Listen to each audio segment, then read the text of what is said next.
नमो रे हन्ताणं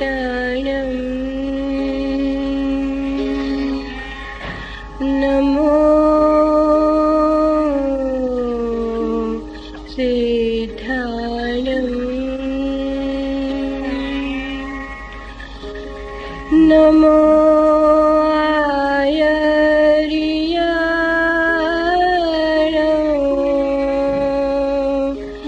नमो वज्रायण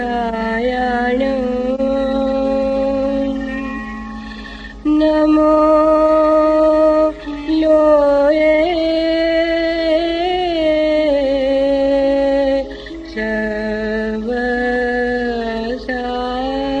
सर्वसाहुणम् एषो पंच नमोकारो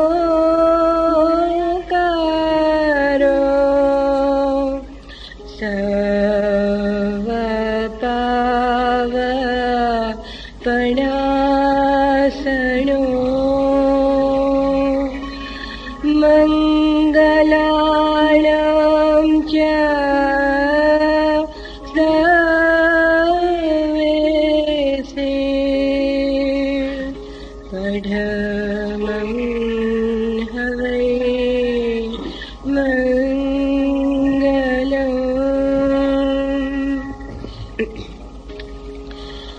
अरिहंतों को नमस्कार, सिद्धों को नमस्कार, आचार्यों को नमस्कार, उपाध्यायों को नमस्कार, लोक संसार में सब साधुओं को नमस्कार। ये पंच नमस्कार समस्त पापों का नाश करने वाला है और सब मंगलों में प्रथम मंगल है।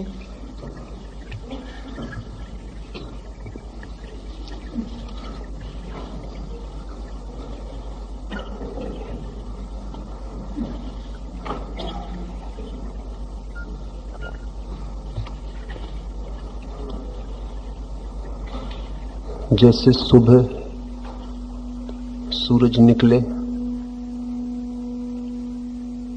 और कोई पक्षी आकाश में उड़ने के पहले अपने घोंसले के पास परों को तौले, सोचे, साहस जुटाए, या जैसे कोई नदी सागर में गिरने के करीब हो, स्वयं को खोने के निकट पीछे लौट कर देखे, सोचे क्षण भर, ऐसा ही महावीर की वाणी में प्रवेश के पहले 2 क्षण सोच लेना जरूरी है।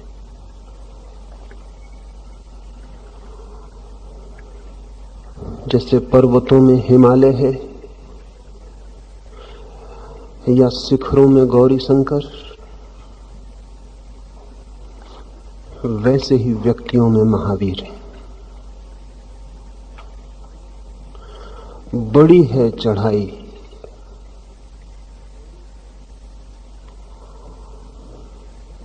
जमीन पर खड़े होकर भी गौरी शंकर के हिमाच्छादित शिखर को देखा जा सकता है,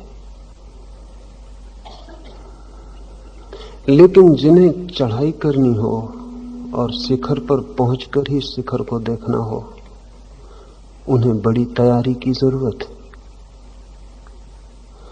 दूर से भी देख सकते हैं महावीर को, लेकिन दूर से जो परिचय होता है वो वास्तविक परिचय नहीं। महावीर में तो छलांग लगा के ही वास्तविक परिचय पाया जा सकता है। उस छलांग के पहले जो जरूरी है वो कुछ बातें आपसे कहूं। बहुत बार ऐसा होता है कि हमारे हाथ में निष्पत्तियां रह जाती हैं, कंक्लूजन्स रह जाते, प्रक्रियाएं खो जाती, मंजिल रह जाती है, रास्ते खो जाते। शिखर तो दिखाई पड़ता है, लेकिन वो पगडंडी दिखाई नहीं पड़ती जो वहां तक पहुंचाते।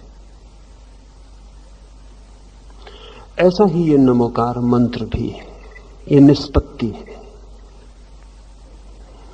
इसे 2500 वर्ष से लोग दोहराते चले आ रहे हैं। ये शिखर है, लेकिन पगडंडी जो इस नमोकार मंत्र तक पहुंचा दे, वो न मालूम कब की खो गई है। इसके पहले कि हम मंत्र पर बात करें, उस पगडंडी पर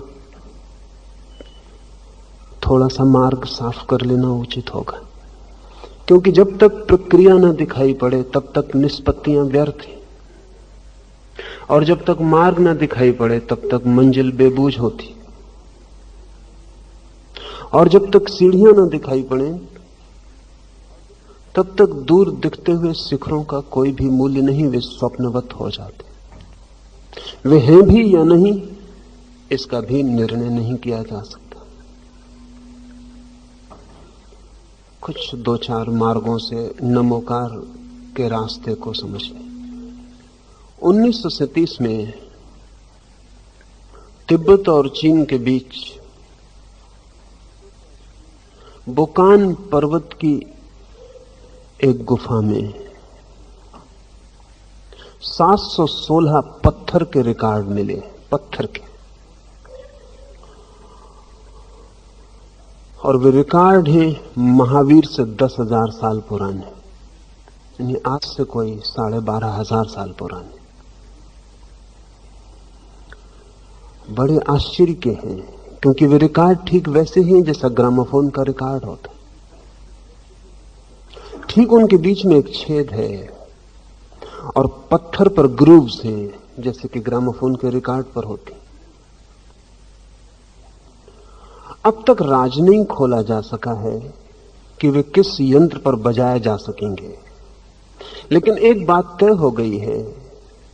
रूस के एक बड़े वैज्ञानिक डॉक्टर सर्जियोव ने वर्षों तक मेहनत करके ये प्रमाणित किया है कि वे हैं तो रिकॉर्ड ही। किस यंत्र पर और किस सुई के माध्यम से वे पुनरुज्जीवित हो सकेंगे, ये अभी तय नहीं हो सका। अगर एकाध पत्थर का टुकड़ा होता तो संयोगिक भी हो सकता था। 716 है, सब एक जैसे, जिनमें बीच में छेद हैं, सब पर ग्रूव्स हैं, और उनकी पूरी तरह सफाई धूल धमास जब अलग कर दी गई और जब विद्युत यंत्रों से उनकी परीक्षा की गई तो बड़ा हैरानी हुई। उनसे प्रतिपल विद्युत की किरणें विकिरणित हो रही। लेकिन क्या आदमी के पास आज से 12,000 साल पहले ऐसी कोई व्यवस्था थी कि वो पत्थरों में कुछ रिकॉर्ड कर सके? तब तो हमें सारा इतिहास और ढंग से लिखना पड़ेगा। जापान के एक पर्वत शिखर पर 25,000 वर्ष पुरानी मूर्तियों का एक समूह है। वो मूर्तियां डोबू कहलाती। वे मूर्तियों ने बहुत हैरानी खड़ी कर दी, क्योंकि अब तक उन मूर्तियों को समझना संभव नहीं था, लेकिन अब संभव हुआ। जिस दिन हमारे यात्री अंतरिक्ष में गए उसी दिन डोबू मूर्तियों का रहस्य खुल गया, क्योंकि डोबू मूर्तियां उसी तरह के वस्त्र पहने हुए हैं जैसे अंतरिक्ष का यात्री पहनता है।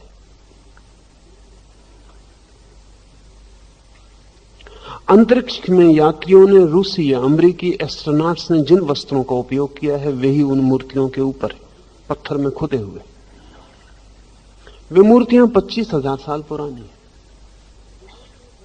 और अब इसके सिवाय कोई उपाय नहीं है मानने का कि 25,000 साल पहले आदमी ने अंतरिक्ष की यात्रा की, या अंतरिक्ष के किन्हीं और ग्रहों से आदमी जमीन पर आता रहा।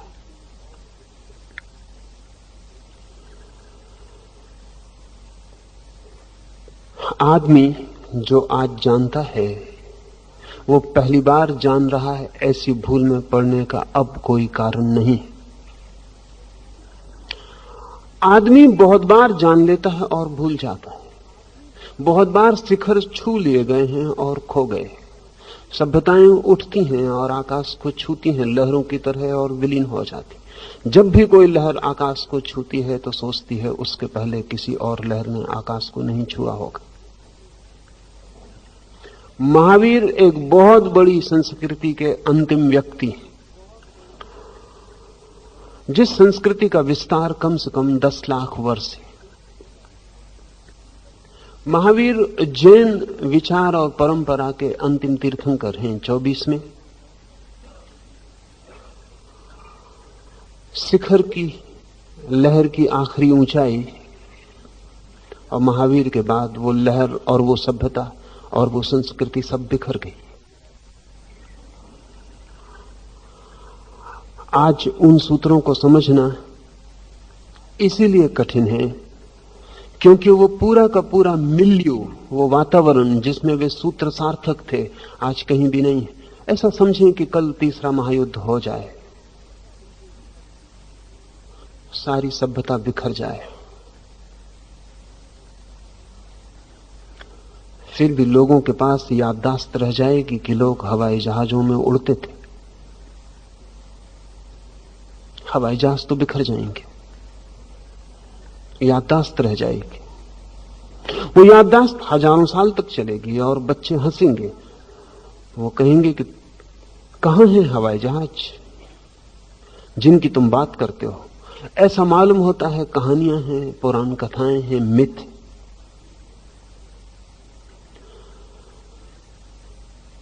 जैन 24 तीर्थंकरों की ऊंचाई, शरीर की ऊंचाई बहुत काल्पनिक मालूम पड़ती।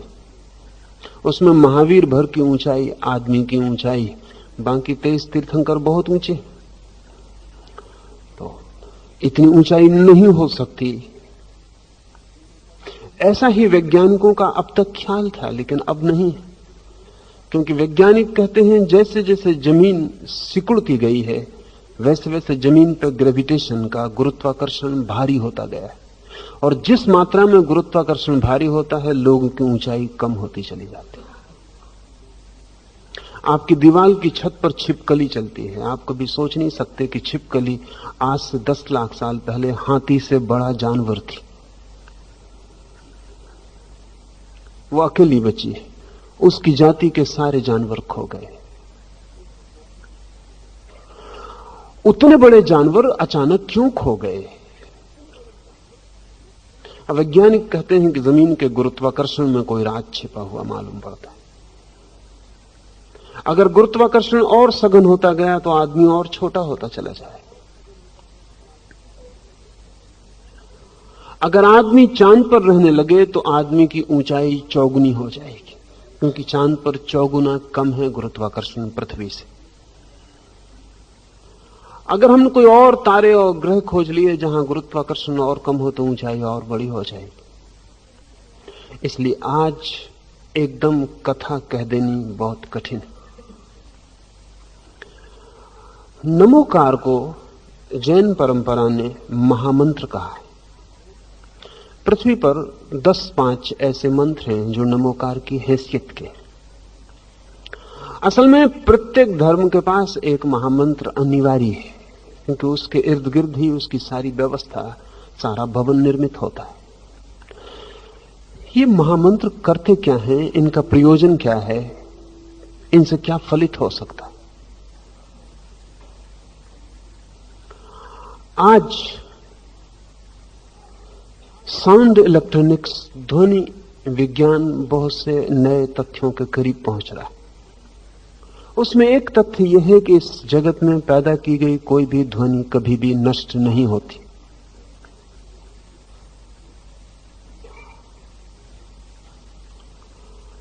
इस अनंत आकाश में संग्रहित होती चली जाती है। ऐसा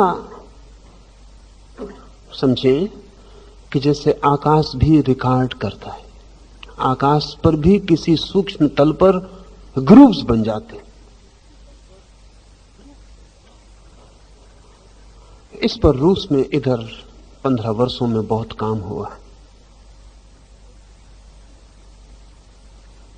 उस काम पर 2-3 बातें ख्याल में ले लेंगे तो आसानी हो जाएगी।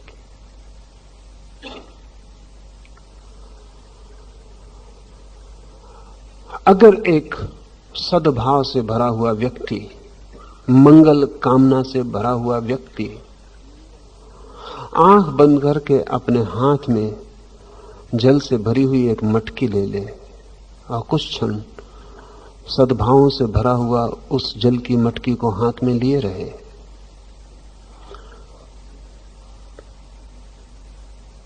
तो रूसी वैज्ञानिक कामेनियव और अमेरिकी वैज्ञानिक डॉक्टर रुडोल्फ किर्श, इन दो व्यक्तियों ने बहुत से प्रयोग करके ये प्रमाणित किया है कि वो जल गुणात्मक रूप से परिवर्तित हो जाता है। केमिकली कोई फर्क नहीं होता।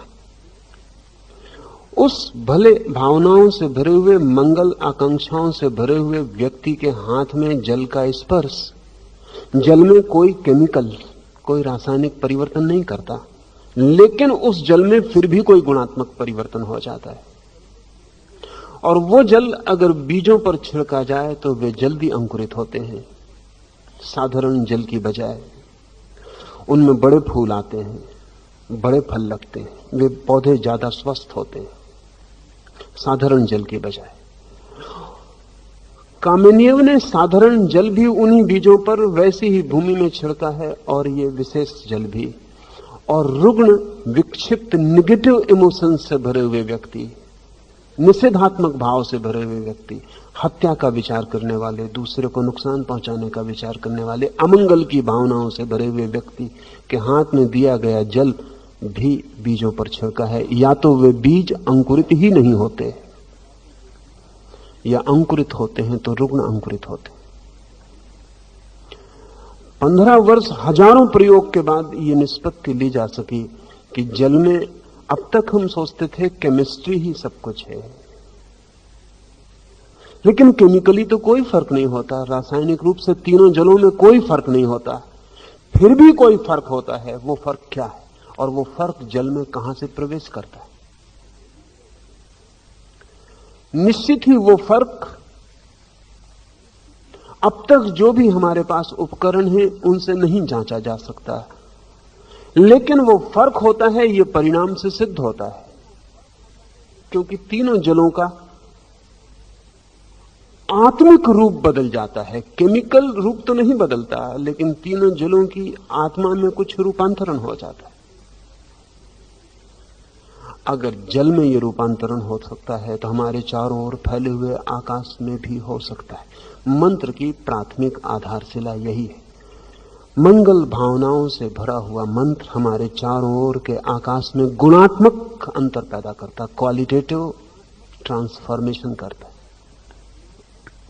और उस मंत्र से भरा हुआ व्यक्ति जब आपके पास से भी गुजरता है तब भी वो अलग तरह के आकाश से गुजरता है। उसके चारों तरफ, शरीर के आसपास एक भिन्न तरह का आकाश, a different quality of space पैदा हो जाती।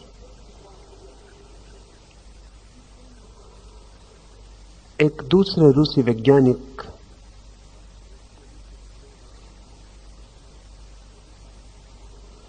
किरलाम ने हाई फ्रीक्वेंसी फोटोग्राफी विकसित की। वो शायद आने वाले भविष्य में सबसे अनूठा प्रयोग सिद्ध होगा। अगर मेरे हाथ का चित्र लिया जाए हाई फ्रीक्वेंसी फोटोग्राफी से, जो कि बहुत संवेदनशील प्लेट्स पर होती है, तो मेरे हाथ का ही चित्र सिर्फ नहीं आता, मेरे हाथ के आसपास जो किरणें मेरे हाथ से निकल रही हैं उनका चित्र भी आता। और आश्चर्य की बात तो यह है कि अगर मैं निषेधात्मक विचारों से भरा हुआ हूं तो मेरे हाथ के आसपास जो विद्युत पैटर्न, जो विद्युत की जाल का चित्र आता है, वो रुग्ण, बीमार, अस्वस्थ और कैओटिक, अराजक होता है, विक्षिप्त होता है, जैसे किसी पागल आदमी ने लकीरें खींची हो। अगर मैं शुभ भावनाओं से, मंगल भावनाओं से भरा हुआ हूं, आनंदित हूं, पॉजिटिव हूं, प्रफुल्लित हूं, प्रभु के प्रति अनुग्रह से भरा हुआ हूं, तो मेरे हाथ के आसपास जो किरणों का चित्र आता है किरलान की फोटोग्राफी से, वो रिदमिक, लयबद्ध, सुंदर,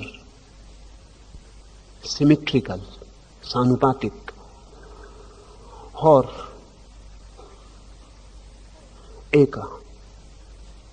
एक और ही व्यवस्था में निर्मित होता है। किरलान का कहना है, और किरलान का प्रयोग 30 वर्षों की मेहनत है। किरलान का कहना है कि बीमारी के आने के 6 महीने पहले शीघ्र ही हम बताने में समर्थ हो जाएंगे कि आदमी बीमार होने वाला है, क्योंकि इसके पहले कि शरीर पर बीमारी उतरे, वो जो विद्युत का वर्तुल है उस पर बीमारी उतर जाती। मरने के पहले, इसके पहले कि आदमी मरे, वो विद्युत का वर्तुल सिकुड़ना शुरू हो जाता है और मरना शुरू हो जाता है। इसके पहले कि कोई आदमी हत्या करे किसी की, वो विद्युत के वर्तुल में हत्या के लक्षण शुरू हो जाते। इसके पहले कि कोई आदमी किसी के प्रति करुणा से भरे, उस विद्युत के वर्तुल में करुणा प्रवाहित होने के लक्षण दिखाई पड़ने लगते। किरलान का कहना है कि कैंसर पर हम तभी विजय पा सकेंगे जब शरीर को पकड़ने के पहले हम कैंसर को पकड़ लें, और ये पकड़ा जा सकेगा। इसमें कोई विधि की भूल अब नहीं रह गई है, सिर्फ प्रयोगों के और फैलाव की जरूरत है। प्रत्येक मनुष्य अपने आसपास एक आभा मंडल लेकर, एक आरा लेकर चलता है। आप अकेले ही नहीं चलते, आपके आसपास एक विद्युत वर्तल, एक इलेक्ट्रोडायनेमिक फील्ड प्रत्येक व्यक्ति के आसपास चलता। व्यक्ति के आसपास ही नहीं, पशुओं के आसपास भी, पौधों के आसपास भी। असल में रूसी वैज्ञानिकों का कहना है कि जीव और अजीव में एक ही फर्क किया जा सकता है। जिसके आसपास आभा मंडल है वो जीवित है, और जिसके पास आभा मंडल नहीं है वो मृत है। जब आदमी मरता है तो मरने के साथ ही आभा मंडल क्षीण होना शुरू हो जाता है। बहुत चकित और संयोग की बात है कि जब भी कोई आदमी मरता है तो 3 दिन लगते हैं उसके आभा मंडल के विसर्जित होने में। हजारों साल से सारी दुनिया में मरने के बाद तीसरे दिन का बड़ा मूल्य रहा है। जिन लोगों ने उस तीसरे दिन को, तीसरे को इतना मूल्य दिया था, उन्हें किसी न किसी तरह इस बात का अनुभव होना ही चाहिए, क्योंकि वास्तविक मृत्यु तीसरे दिन घटित होती है। इन 3 दिनों के बीच किसी भी दिन वैज्ञानिक उपाय खोज लेंगे तो आदमी को पुनरुज्जीवित किया जा सकता है। जब तक आभामंडल नहीं खो गया तब तक जीवन अभी शेष है। हृदय की धड़कन बंद हो जाने से जीवन समाप्त नहीं होता।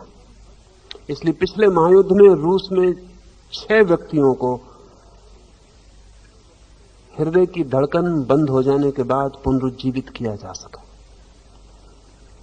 जब तक आभामंडल चारों तरफ है तब तक व्यक्ति सूक्ष्म तल पर अभी भी जीवन में वापस लौट सकता है। अभी सेतु कायम है, अभी रास्ता बना है वापस लौटने का।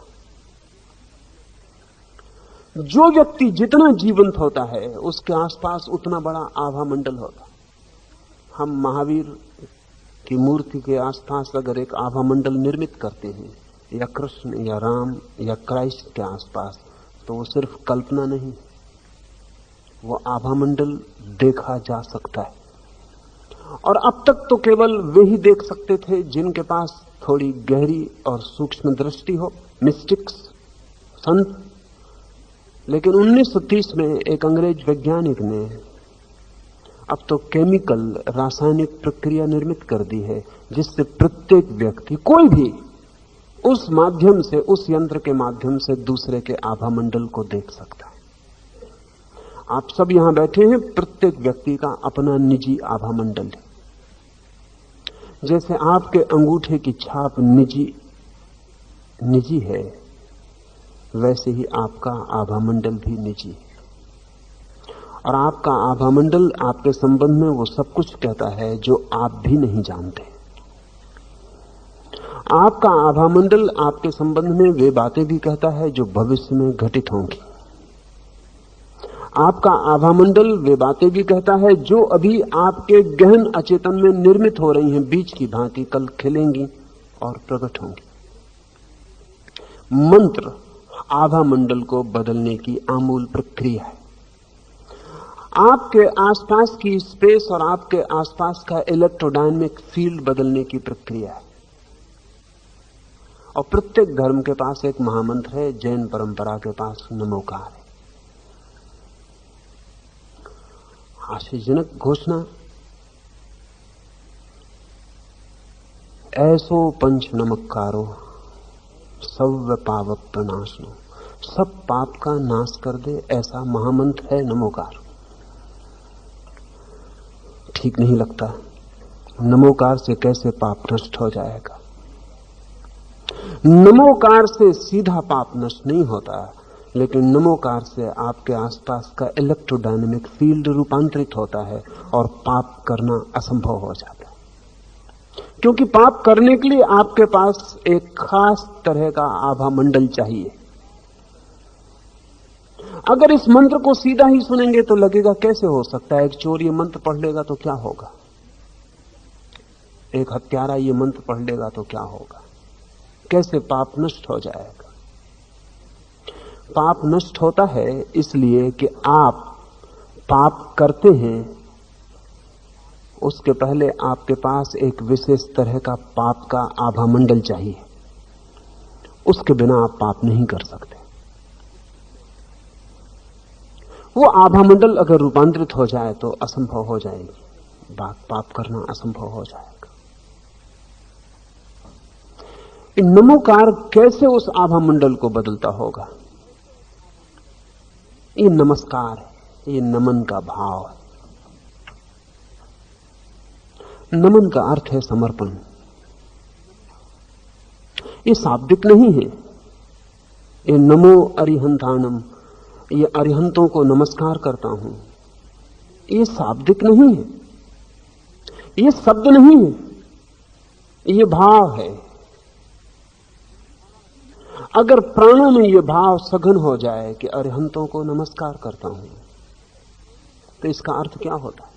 इसका अर्थ होता है जो जानते हैं उनके चरणों में सिर रखता हूं, जो पहुंच गए हैं उनके चरणों में समर्पित करता हूं, जो पा गए हैं उनके द्वार पर मैं भिखारी बनकर खड़ा होने को तैयार हूं। किरलान की फोटोग्राफी ने यह भी बताने की कोशिश की है कि आपके भीतर जब भाव बदलते हैं तो आपके आसपास का विद्युत मंडल बदलता है। और अब तो ये फोटोग्राफ उपलब्ध हैं।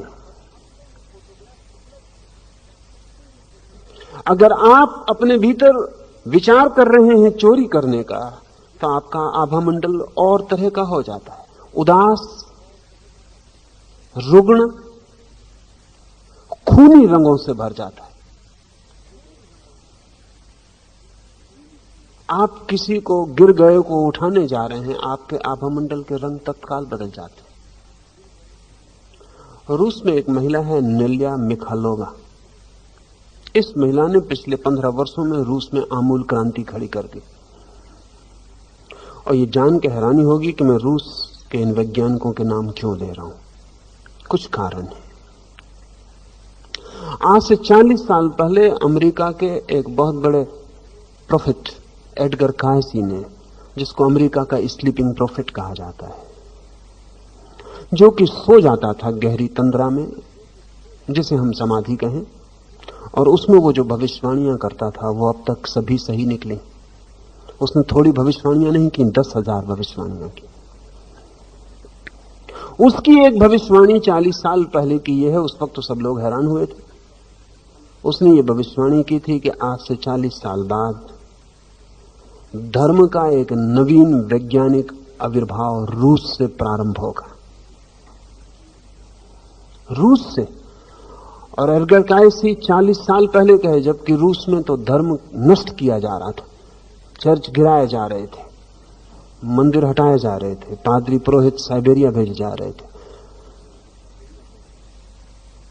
उन क्षणों में कल्पना भी नहीं की जा सकती कि रूस में जन्म होगा।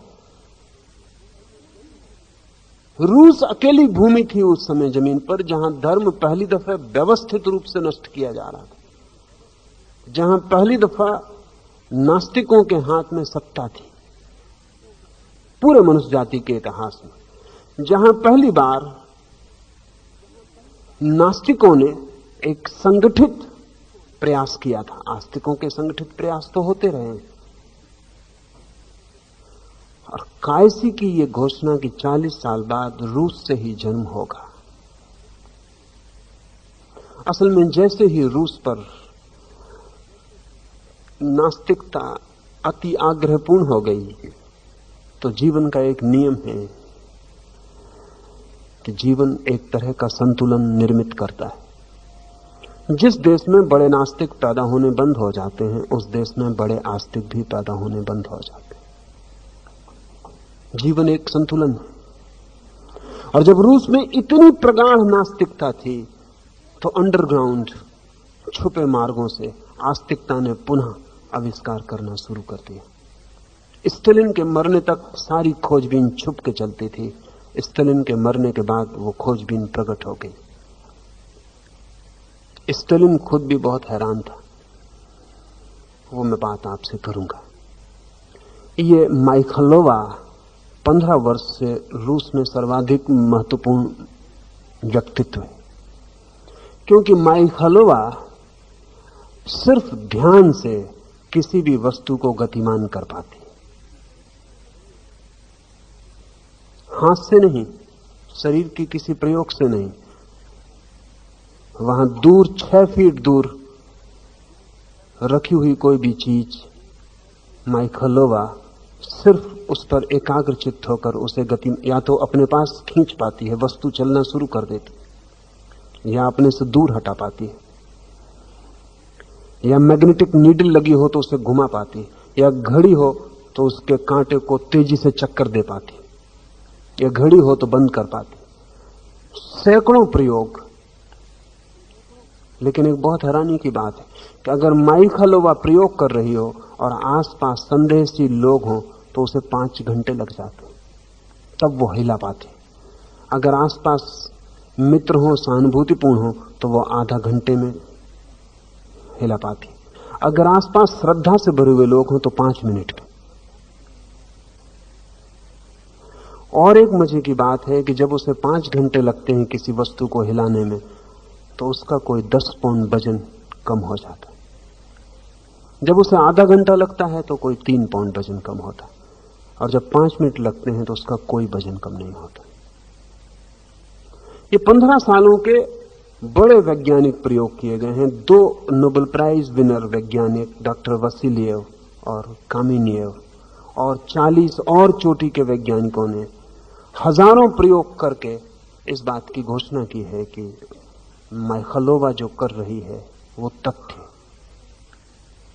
और अब उन्होंने यंत्र विकसित किए हैं जिनके द्वारा माइखलोवा के आसपास क्या घटित होता है वो रिकॉर्ड हो जाता है।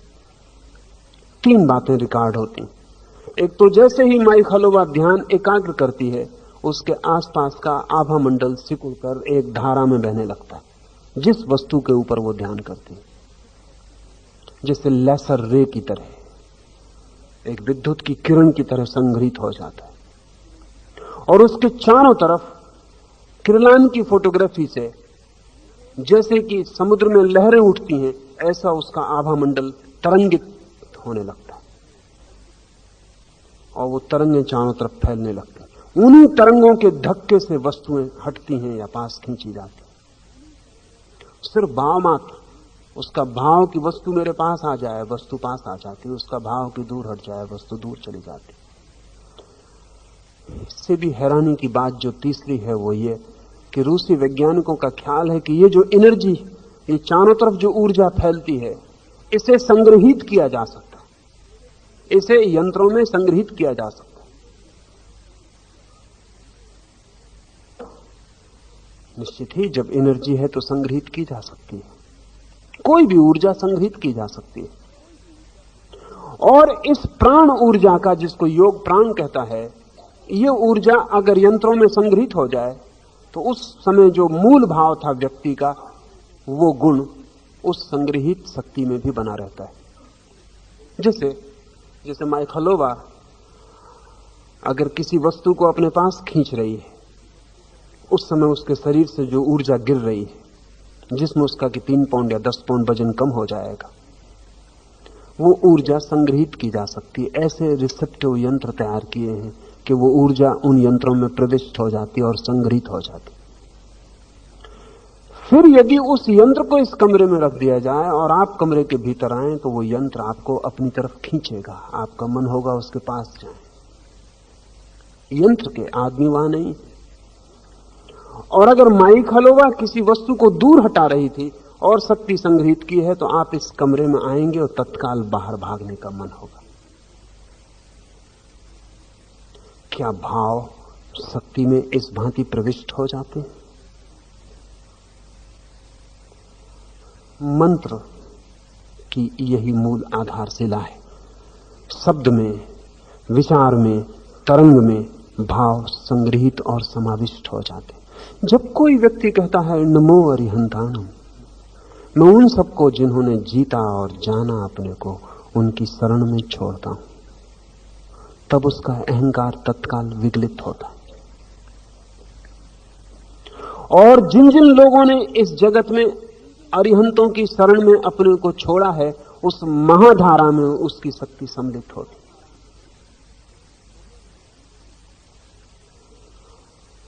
उस गंगा में वो भी एक हिस्सा हो जाते। और इस चारों तरफ आकाश में इस अरिहंत के भाव के आसपास जो ग्रूव्स निर्मित हुए हैं, जो स्पेस में, आकाश में जो तरंगें संग्रहित हुई हैं, उन संग्रहित तरंगों में आपकी तरंग भी चोट करती है। आपके चारों तरफ एक वर्षा हो जाती है जो आपको दिखाई नहीं पड़ती।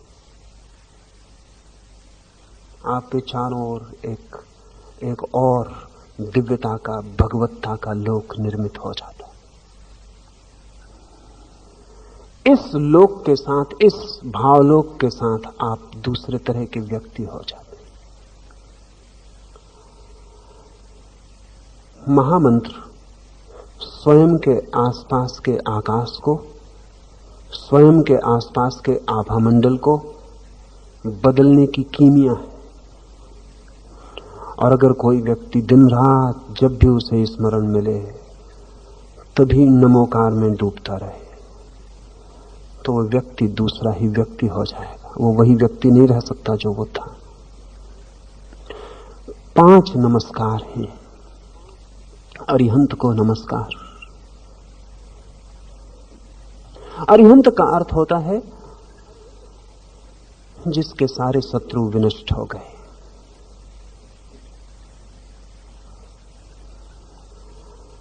जिसके भीतर अब कुछ ऐसा नहीं रहा जिससे उसे लड़ना पड़ेगा। लड़ाई समाप्त हो गई। भीतर अब क्रोध नहीं जिससे लड़ना पड़े, भीतर अब काम नहीं जिससे लड़ना पड़े, भीतर अब लोभ नहीं जिससे लड़ना पड़े, अहंकार नहीं जिससे लड़ना पड़े, अज्ञान नहीं, वे सब समाप्त हो गए जिनसे लड़ाई थी। अब एक नॉन कॉन्फ्लिक्ट, एक निर्द्वंद अस्तित्व शुरू हुआ। अरिहंत शिखर है जिसके आगे यात्रा नहीं। अरिहंत मंजिल है जिसके आगे फिर कोई यात्रा नहीं। कुछ करने को ना बचा जहां, कुछ पाने को ना बचा जहां, कुछ छोड़ने को भी ना बचा जहां, जहां सब समाप्त हो गया, जहां शुद्ध अस्तित्व रह गया, प्योर एग्जिस्टेंस जहां रह गया, जहां ब्रह्म मात्र रह गया, जहां होना मात्र रह गया, उसे कहते हैं अरिहंत। अद्भुत है ये बात भी कि इस महामंत्र में किसी व्यक्ति का नाम नहीं, महावीर का नहीं, पार्श्वनाथ का नहीं, किसी का नाम नहीं, जैन परंपरा का भी कोई नाम नहीं, क्योंकि जैन परंपरा ये स्वीकार करती है कि अरिहंत जैन परंपरा में ही नहीं हुए और सब परंपराओं में हुए। इसलिए अरिहंतों को नमस्कार है, किसी अरिहंत को नहीं। ये नमस्कार बड़ा विराट है। संभवतः विश्व के किसी धर्म ने ऐसा महामंत्र इतना सर्वांगीण, इतना सर्वस्पर्शी विकसित नहीं किया है। व्यक्ति पर जैसे ख्याल ही नहीं है, शक्ति पर ख्याल है। रूप पर ध्यान ही नहीं है, वो जो अरूप सत्ता है उसी का ख्याल। अरिहंतों को नमस्कार। अब महावीर को जो प्रेम करता है कहना चाहिए महावीर को नमस्कार। बुद्ध को जो प्रेम करता है कहना चाहिए बुद्ध को नमस्कार। राम को जो प्रेम करता है कहना चाहिए राम को नमस्कार। पर यह मंत्र बहुत अनूठा है, यह बेजोड़ है। और किसी परंपरा में ऐसा मंत्र नहीं जो सिर्फ इतना कहता अरिहंतों को नमस्कार, उन सबको नमस्कार जिनकी मंजिल आ गई है। असल में मंजिल को नमस्कार, वो जो पहुंच गए उसको नमस्कार। लेकिन अरिहंत शब्द निगेटिव है, नकारात्मक है। उसका अर्थ है जिनके शत्रु समाप्त हो गए। वो पॉजिटिव नहीं, वो विधायक नहीं। असल में इस जगत में जो श्रेष्ठतम अवस्था है उसको निषेध से ही प्रकट किया जा सकता है, नेति नेति से ही।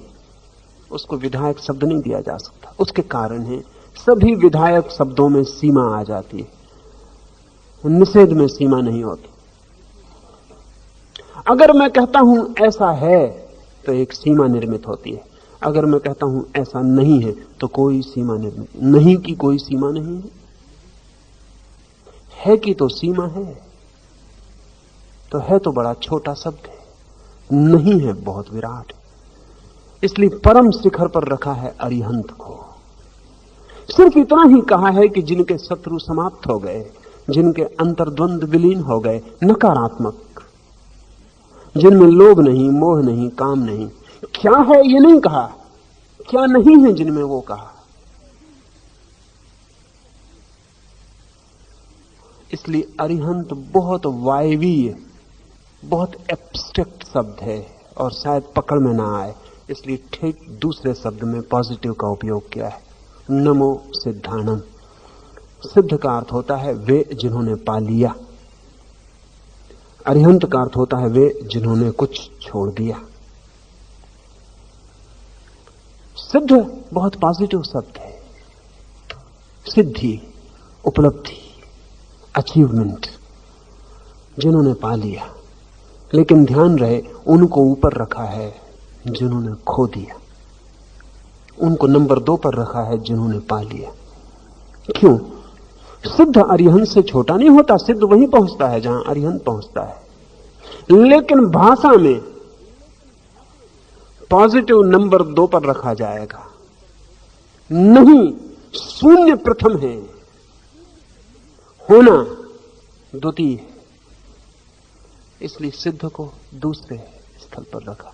लेकिन सिद्ध के संबंध में भी सिर्फ इतनी ही सूचना है, पहुंच गए, और कुछ नहीं कहा, कोई विशेषण नहीं जोड़ा। पर जो पहुंच गए इतने से भी हमारी समझ में नहीं आएगा। अरिहंत भी हमें बहुत दूर लगता है। शून्य हो गए जो, निर्वाण को पा गए जो, मिट गए जो, नहीं रहे जो। सिद्ध भी बहुत दूर है, सिर्फ इतना ही कहा है पा लिया जिन्होंने। लेकिन क्या? और पा लिया तो हम कैसे जाने? क्योंकि सिद्ध होना अनभिव्यक्ति भी हो सकता है, अनमैनिफेस्ट भी हो सकता है। बुद्ध से कोई पूछता है कि आपके ये 10,000 भिक्षु, आप बुद्धत्व को पा गए, इनमें से और कितनों ने बुद्धत्व को पा लिया? बुद्ध कहते हैं बहुतों ने। लेकिन वो पूछने वाला कहता है दिखाई नहीं पड़ता। तो बुद्ध कहते हैं मैं प्रकट होता हूं, वे अप्रगट हैं, वे अपने में छिपे, जैसे बीज में वृक्ष छिपा हो। तो सिद्ध तो बीज जैसा है, पा लिया। और बहुत बार ऐसा होता है कि पाने की घटना घटती है और वो इतनी गहन होती है कि प्रकट करने की चेष्टा भी उससे पैदा नहीं होती। इसलिए सभी सिद्ध बोलते नहीं।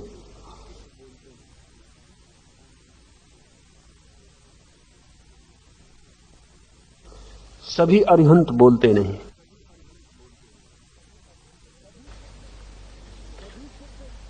सभी सिद्ध होने के बाद जीते भी नहीं। इतना लीन भी हो सकती है चेतना उस उपलब्धि में कि तत्क्षण शरीर छूट जाए। इसलिए हमारी पकड़ में सिद्ध भी ना आ सकेगा। और मंत्र तो ऐसा चाहिए जो पहली सीढ़ी से लेकर आखिरी शिखर तक जहां जिसकी पकड़ में आ जाए, जो जहां खड़ा हो वहीं से यात्रा कर सके। इसलिए तीसरा सूत्र कहा है, आचार्यों को नमस्कार। आचार्य का अर्थ है वो जिसने पाया भी और आचरण से प्रकट भी किया। आचार्य का अर्थ है जिसका ज्ञान और आचरण एक है। ऐसा नहीं कि सिद्ध का आचरण ज्ञान से भिन्न होता है, लेकिन शून्य हो सकता है, हो ही ना, आचरण शून्य ही हो जाए। ऐसा भी नहीं कि अरिहंत का आचरण भिन्न होता है, लेकिन अरिहंत इतना निराकार हो जाता है कि आचरण हमारी पकड़ में ना आएगा। हमें फ्रेम चाहिए जिसमें पकड़ में आ जाए। आचार्य से शायद हमें निकटता मालूम पड़ेगी। उसका अर्थ है जिसका ज्ञान आचरण है, क्योंकि हम ज्ञान को तो ना पहचान पाएंगे, आचरण को पहचान लेंगे। इससे खतरा भी हुआ, क्योंकि आचरण ऐसा भी हो सकता है जैसा ज्ञान ना हो। एक आदमी अहिंसक ना हो, अहिंसा का आचरण कर सकता है। एक आदमी अहिंसक हो तो हिंसा का आचरण नहीं कर सकता, वो तो असंभव है। लेकिन एक आदमी अहिंसक न हो और अहिंसा का आचरण कर सकता है। एक आदमी लोभी हो और अलोभ का आचरण कर सकता है, उल्टा नहीं है। The vice versa is not possible. इससे एक खतरा भी पैदा हुआ। आचार्य हमारी पकड़ में आता है, लेकिन वहीं से खतरा शुरू होता है। जहां से हमारी पकड़ शुरू होती है वहीं से खतरा शुरू होता है। तब खतरा यह है कि कोई आदमी आचरण ऐसा कर सकता है कि आचार्य मालूम पड़े।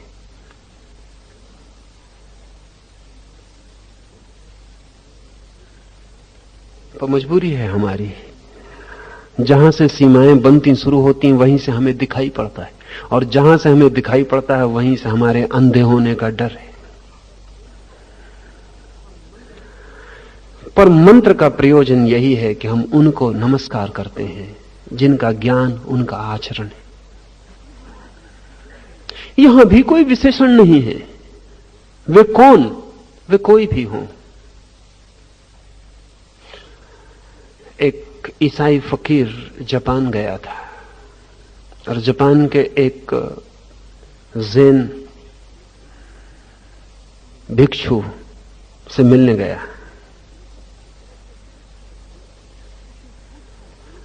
उसने पूछा ज़ेन भिक्षु को कि जीसस के संबंध में आपका क्या ख्याल है।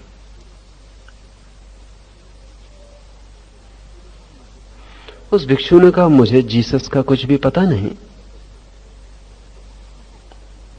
तुम कुछ कहो ताकि मैं ख्याल बना सकूं।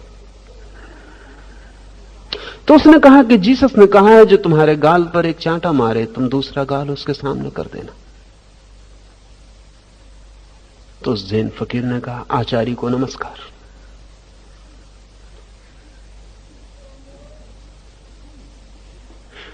वो ईसाई फकीर कुछ समझ ना सका।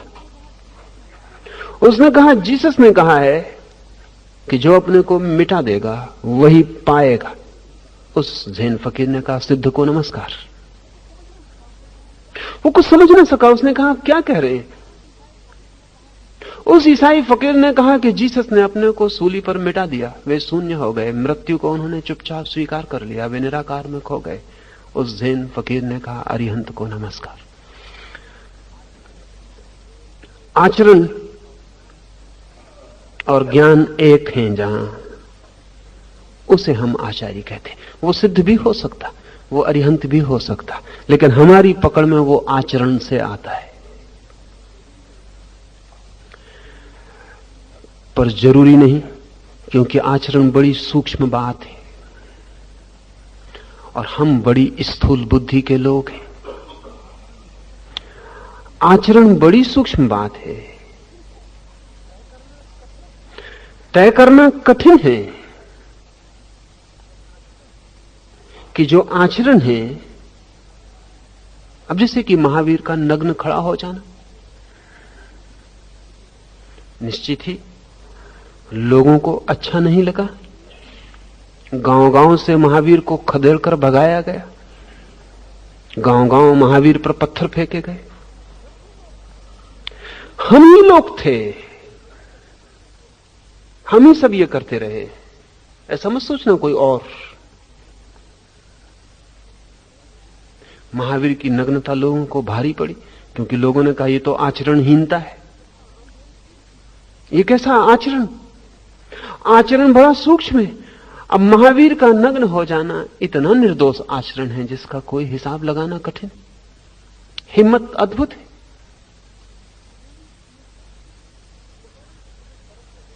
महावीर इतने सरल हो गए कि छिपाने को कुछ ना बचा।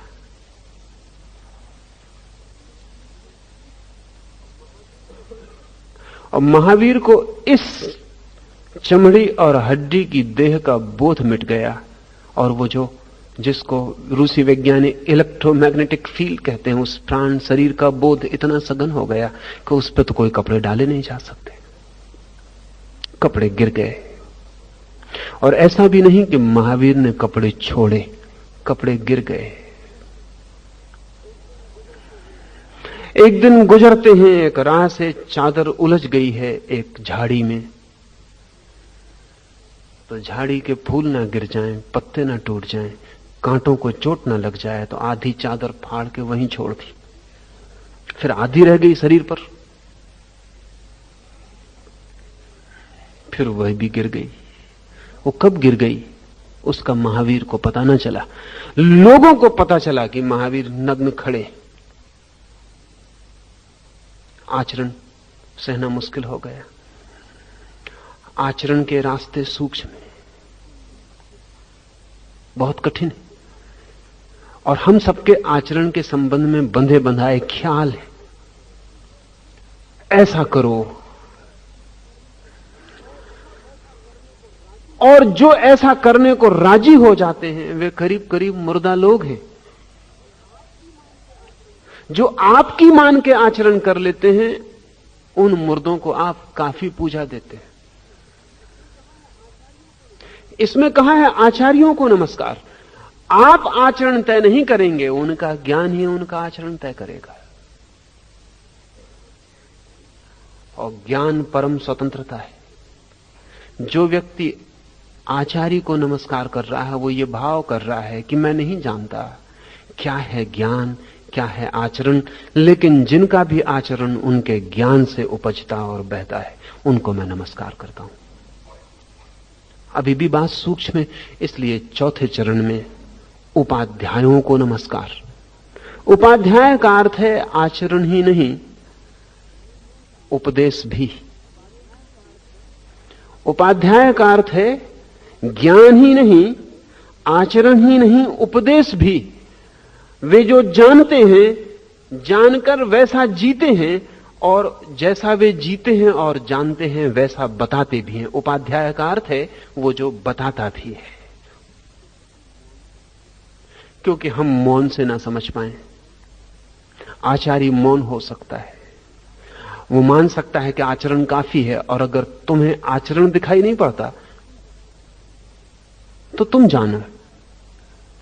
उपाध्याय आप पर और भी दया करता है, वो बोलता भी है, वो आपको कह के भी बताता है। ये चार सुस्पष्ट रेखाएं, लेकिन इन चार के बाहर भी जानने वाले छूट जाएंगे, क्योंकि जानने वालों को बांधा नहीं जा सकता कैटेगरीज में। इसलिए मंत्र बहुत हैरानी का है। इसलिए चौथे में, पांचवें चरण में एक सामान्य नमस्कार है। नमो लोए सव्य साहूणम। लोक में जो भी साधु हैं उन सबको नमस्कार।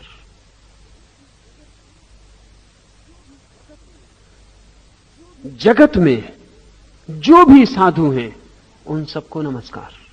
जो उन चार में कहीं भी छूट गए हों उनके प्रति भी हमारा नमन न छूट जाए, क्योंकि उन 4 में बहुत लोग छूट सकते। जीवन बहुत रहस्यपूर्ण है, कैटेगराइज नहीं किया जा सकता, खांचों में नहीं बांटा जा सकता। इसलिए जो शेष रह जाएंगे उनको सिर्फ साधु कहा, वे जो सरल हैं। और साधु का एक अर्थ और भी है, इतना सरल भी हो सकता है कोई कि उपदेश देने में भी संकोच करे, इतना सरल भी हो सकता है कोई कि आचरण को भी छिपाए, पर उसको भी हमारे नमस्कार पहुंचने चाहिए। सवाल यह नहीं है कि हमारे नमस्कार से उसको कुछ फायदा होगा, सवाल यह है कि हमारा नमस्कार हमें रूपांतरित करता है। न अरिहंतों को कोई फायदा होगा, न सिद्धों को, न आचार्यों को, न उपाध्यायों को, न साधुओं को, पर आपको फायदा होगा। ये बहुत मजे की बात है कि हम सोचते हैं कि शायद इस नमस्कार में हम सिद्धों के लिए, अरिहंतों के लिए कुछ कर रहे हैं, तो इस भूल में मत पड़ना। आप उनके लिए कुछ भी ना कर सकेंगे, या आप जो भी करेंगे उसमें उपद्रव ही करेंगे। आपकी इतनी ही कृपा काफी है कि आप उनके लिए कुछ ना करें। आप गलत ही कर सकते हैं। नहीं, ये नमस्कार अरिहंतों के लिए नहीं है, अरिहंतों की तरफ है, लेकिन आपके लिए है। इसके जो परिणाम है वो आप पर होने वाले, जो फल है वो आप पर बरसेगा। अगर कोई व्यक्ति इस भांति नमन से भरा हो, तो क्या आप सोचते हैं उस व्यक्ति में अहंकार टिक सकेगा? असंभव है। लेकिन नहीं, हम बहुत अद्भुत लोग हैं। अगर अरिहंत सामने खड़ा हो तो हम पहले इस बात का पता लगाएंगे कि अरिहंत है भी।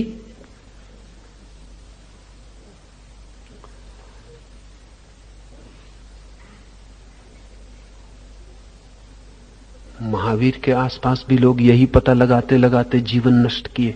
अरिहंत है भी, तीर्थंकर है भी। आज आपको पता नहीं है, आप सोचते हैं कि बस तय हो गया। महावीर के वक्त में बात इतनी तय न थी, और भी भीड़ें थीं, और भी लोग थे जो कह रहे थे ये अरिहंत नहीं है, अरिहंत और है, गौशालक है अरिहंत, ये तीर्थंकर नहीं है, ये दावा झूठा है। महावीर का तो कोई दावा नहीं था, लेकिन जो महावीर को जानते थे वे दावे से बच भी नहीं सकते थे। उनकी भी अपनी कठिनाई थी।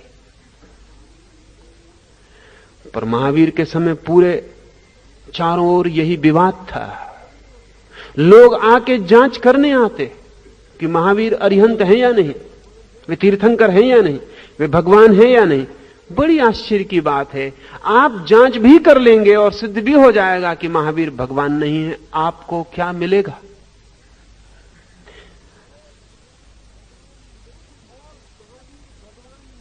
और महावीर भगवान ना भी हों और आप अगर उनके चरणों में सिर रखें और कह सकें नमो अरिहंतानम, तो आपको मिलेगा। महावीर के भगवान होने से कोई फर्क नहीं पड़ता। असली सवाल यह नहीं है कि महावीर भगवान है या नहीं, असली सवाल यह है कि कहीं भी आपको भगवान दिख सकते हैं या नहीं। कहीं भी, पत्थर में, पहाड़ में, कहीं भी आपको दिख सकें तो आप नमन को उपलब्ध हो जाएं। असली रास तो नमन में है, असली रास तो झुक जाने में है। असली रास तो झुक जाने में है। वो जो झुक जाता है उसके भीतर सब कुछ बदल जाता है, वो आदमी दूसरा हो जाता है। ये सवाल नहीं है कि कौन सिद्ध है और कौन सिद्ध नहीं है, और इसका कोई उपाय भी नहीं है कि किसी दिन ये तय हो सके। लेकिन ये बात ही इर्रिलेवेंट है, असंगत है, इससे कोई संबंध ही नहीं है। न रहे हो महावीर, इससे क्या फर्क पड़ता है? लेकिन अगर आपके लिए झुकने के लिए निमित्त बन सकते हैं तो बात पूरी हो गई। महावीर सिद्ध हैं या नहीं ये वो सोचें और समझें, वो अरिहंत अभी हुए या नहीं ये उनकी अपनी चिंता हो। आपके लिए चिंतित होने का कोई भी तो कारण नहीं है। आपके लिए चिंतित होने का अगर कोई कारण है तो एक ही कारण है कि कहीं कोई कोना है इस अस्तित्व में जहां आपका सिर झुक जाए। अगर ऐसा कोई कोना है तो आप नए जीवन को उपलब्ध हो जाएंगे। ये नमोकार, अस्तित्व में कोई कोना ना बचे, इसकी चेष्टा है।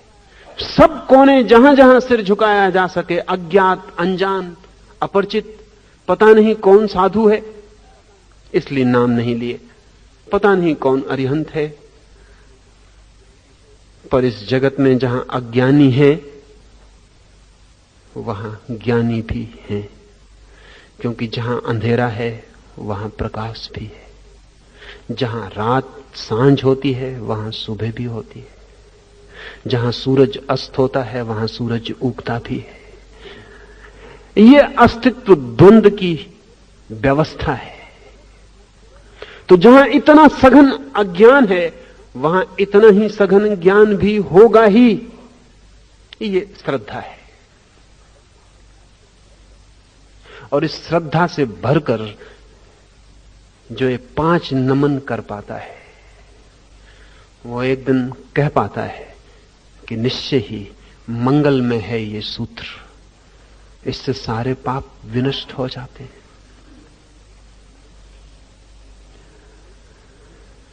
ध्यान ले लें, मंत्र आपके लिए है। मंदिर में जब मूर्ति के चरणों में आप सिर रखते हैं तो सवाल ये नहीं है कि वे चरण परमात्मा के हैं या नहीं, सवाल इतना ही है कि वो जो चरण के समक्ष झुकने वाला सिर है वो परमात्मा के समक्ष झुक रहा है या नहीं। वे चरण तो निमित्त हैं, उन चरणों का कोई प्रयोजन नहीं है, वो तो आपको झुकने की कोई जगह बनाने के लिए व्यवस्था की है। लेकिन झुकने में पीड़ा होती है, और इसलिए जो भी वैसी पीड़ा दे उस पर क्रोध आता है। जीसस पर या महावीर पर या बुद्ध पर जो क्रोध आता है वो भी स्वाभाविक मालूम पड़ता है, क्योंकि झुकने में पीड़ा होती है। अगर महावीर आए और आपके चरण पर सिर रख दें तो चित्त बड़ा प्रसन्न होगा। फिर आप महावीर को पत्थर न मारेंगे कि मारेंगे, फिर आप महावीर के कानों में खीले न ठोकेंगे कि ठोकेंगे।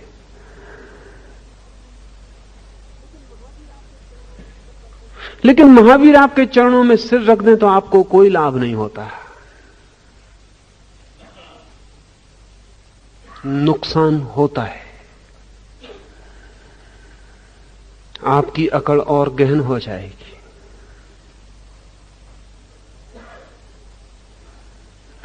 एक महावीर ने अपने साधुओं को कहा है कि वो गैर साधुओं को नमस्कार न करें।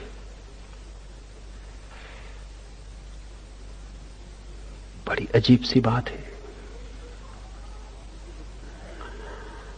साधु को तो विनम्र होना चाहिए, इतना निरअहंकारी होना चाहिए कि सभी के चरणों में सिर रखे। तो साधु गैर साधु को, ग्रस्त को नमस्कार न करे, ये तो महावीर की बात अच्छी नहीं मालूम पड़ती। लेकिन प्रयोजन करुणा का है, क्योंकि साधु निमित्त बनना चाहिए कि आपका नमस्कार पैदा हो, और साधु आपको नमस्कार करे तो निमित्त तो बनेगा नहीं, आपकी अस्मिता और अहंकार को और मजबूत कर देगा। कई बार दिखती है बात कुछ और, होती है कुछ और। हालांकि जैन साधुओं ने इसका ऐसा प्रयोग किया है ये मैं नहीं कह रहा हूं। असल में साधु का तो लक्षण यही है कि जिसका सिर अब सबके चरणों पर है। साधु का लक्षण तो यही है कि जिसका सिर अब सबके चरणों पर है। फिर भी साधु आपको नमस्कार नहीं करता है क्योंकि निमित्त बनना चाहता है। लेकिन अगर साधु का सिर आप सबके चरणों पर ना हो और फिर वो आपको अपने चरणों में झुकाने की कोशिश करे, तब वो आत्महत्या में लगा है। पर फिर भी आपको चिंतित होने की कोई भी जरूरत नहीं है, क्योंकि आत्महत्या का प्रत्येक को हक है। अगर वो अपनी नरक की रास्ता तय कर रहा है तो उसे करने दें, लेकिन नरक जाता हुआ आदमी भी अगर आपको स्वर्ग के इशारे के लिए निमित्त बनता हो तो अपना निमित्त लें, अपने मार्ग पर बढ़ जाएं। पर नहीं, हमें इसकी चिंता कम है कि हम कहां जा रहे हैं, हमें इसकी चिंता यह है कि दूसरा कहां जा रहा है। नमोकार नमन का सूत्र है।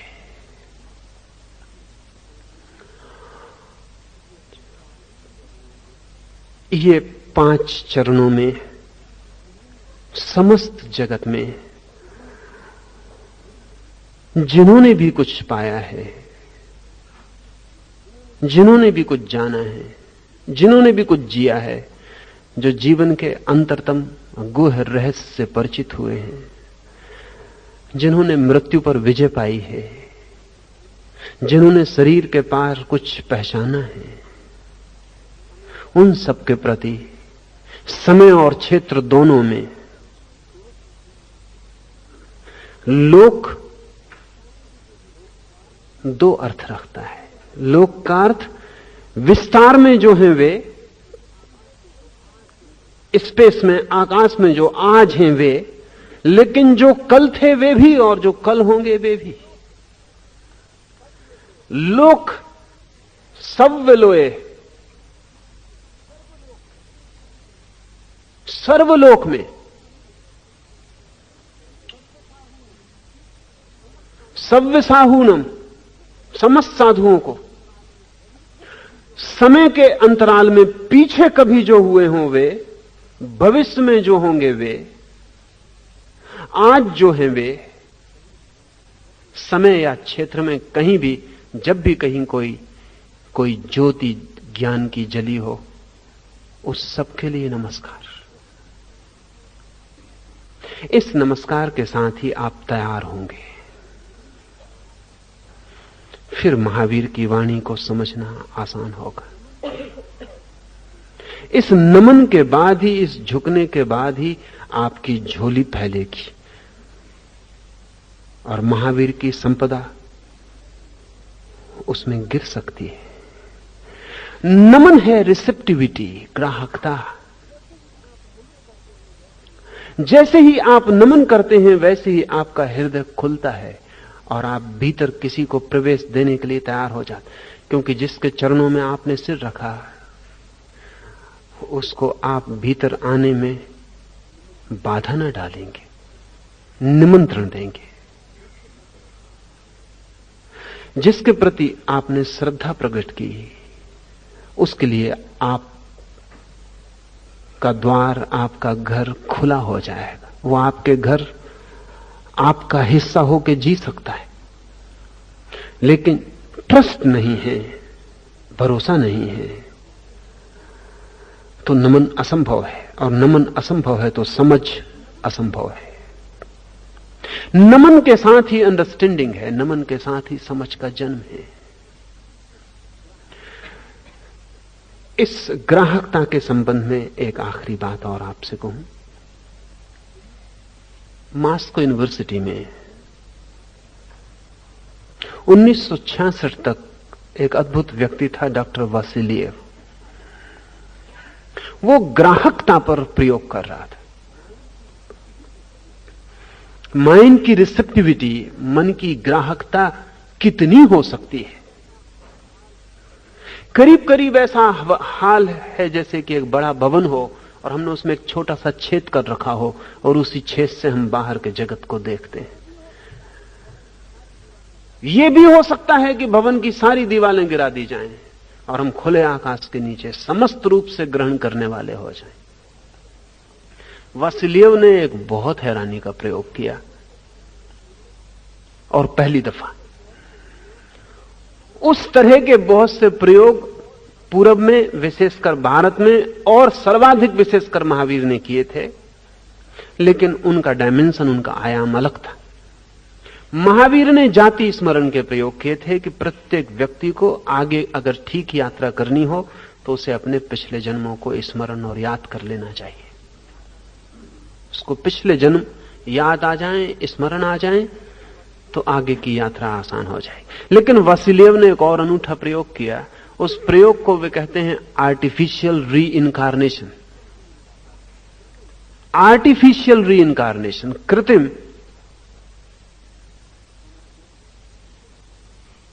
पुनर्जन्म या कृत्रिम पुनरुज्जीवन, ये क्या है? वासिलियव और उसके साथी एक व्यक्ति को बेहोश करेंगे, 30 दिन तक निरंतर सम्मोहित करके उसको गहरी बेहोशी में ले जाएंगे। और जब वो गहरी बेहोशी में आने लगेगा, और अब यंत्र है, ईईजी नाम का यंत्र है जिससे जांच की जा सकती है कि नींद की कितनी गहराई है। अल्फा नाम की वेव्स पैदा होनी शुरू हो जाती हैं जब व्यक्ति चेतन मन से गिर के अचेतन में चला जाता है। तो यंत्र पर जैसे कि कार्डियोग्राम पर ग्राफ बन जाता है, ऐसा ईईजी भी ग्राफ बना देता है कि ये व्यक्ति अब सपना देख रहा है, अब सपने भी बंद हो गए, अब ये नींद में है, अब ये गहरी नींद में है, अब ये अतल गहराई में डूब गया। जैसे ही कोई व्यक्ति अतल गहराई में डूब जाता है, उसे सुझाव देता था वासिलियव। समझ लें कि वो एक चित्रकार है, छोटा मोटा चित्रकार है या चित्रकला का विद्यार्थी है, तो वासिलियव उसको समझाएगा कि तू माइकलएंजेलो है पिछले जन्म का,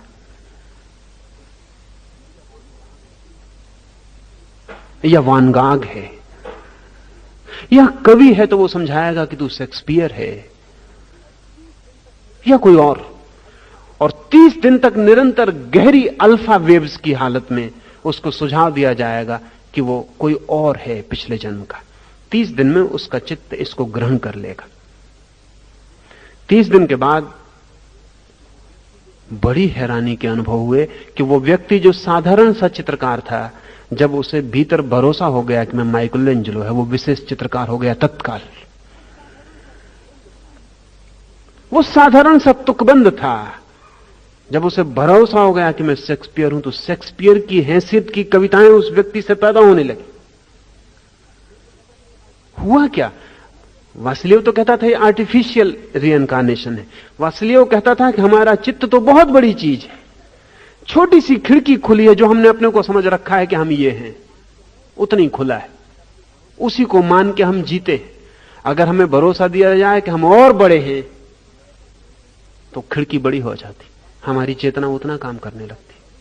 वासिलियव का कहना है कि आने वाले भविष्य में हम जीनियस निर्मित कर सकेंगे, कोई कारण नहीं है कि जीनियस पैदा ही हो।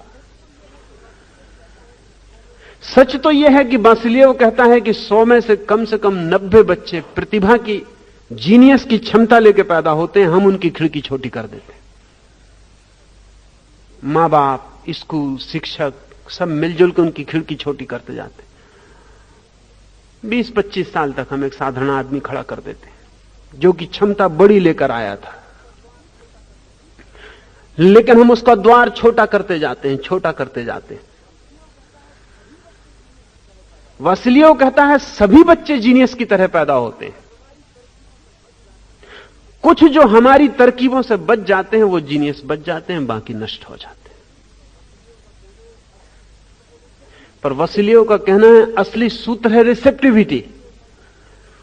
इतना ग्राहक हो जाना चाहिए चित्त कि जो उसे कहा जाए वो उसके भीतर गहनता में प्रवेश कर जाए। इस नमोकार मंत्र के साथ हम शुरू करते हैं महावीर की ये वाणी पर चर्चा, क्योंकि गहन होगा मार्ग, सूक्ष्म होंगी बातें।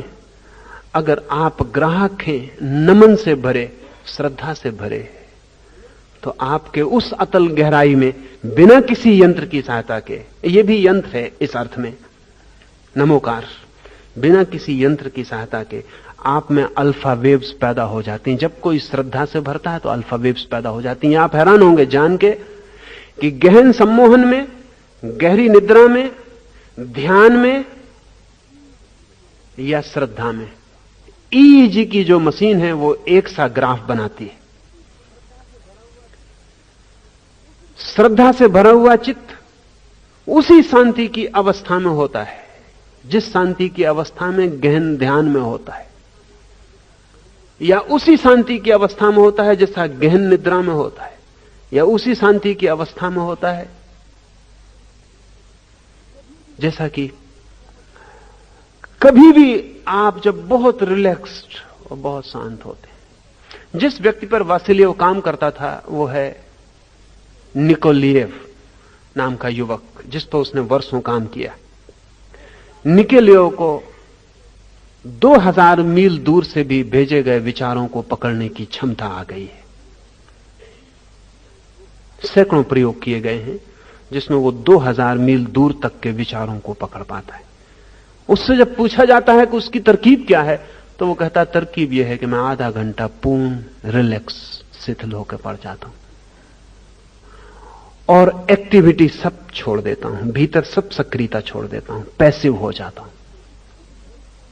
पुरुष की तरह नहीं स्त्री की तरह हो जाता हूं, कुछ भेजता नहीं, कुछ आता हो तो लेने को राजी हो जाता हूं। और आधा घंटे में ईईजी की मशीन जब बता देती है कि अल्फा वेव शुरू हो गई, तब वो 2000 मील दूर से भेजे गए विचारों को पकड़ने में समर्थ हो जाता है। लेकिन जब तक वो इतना रिसेप्टिव नहीं होता तब तक ये नहीं हो पाता। वासिलियव और 2 कदम आगे गया। उसने कहा आदमी तो बहुत तरह से अपने को विकृत किया है, अगर आदमी में यह क्षमता है तो पशुओं में और भी शुद्ध होगी। और इस सदी का अनूठे से अनूठा प्रयोग वासिलियव ने किया कि एक मादा चूहिया को ऊपर रखा और उसके 8 बच्चों को पानी के भीतर, पनडुब्बी के भीतर हजारों फीट नीचे सागर में भेजा।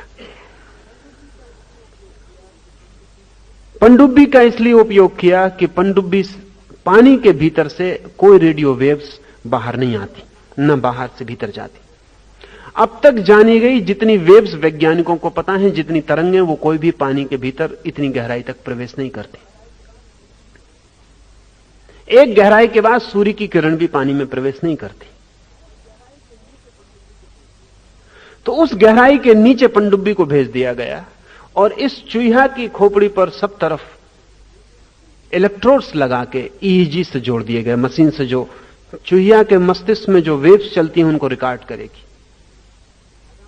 अब बड़ी अद्भुत बात हुई, हजारों फीट नीचे पानी के भीतर एक एक उसके बच्चे को मारा गया। एक खास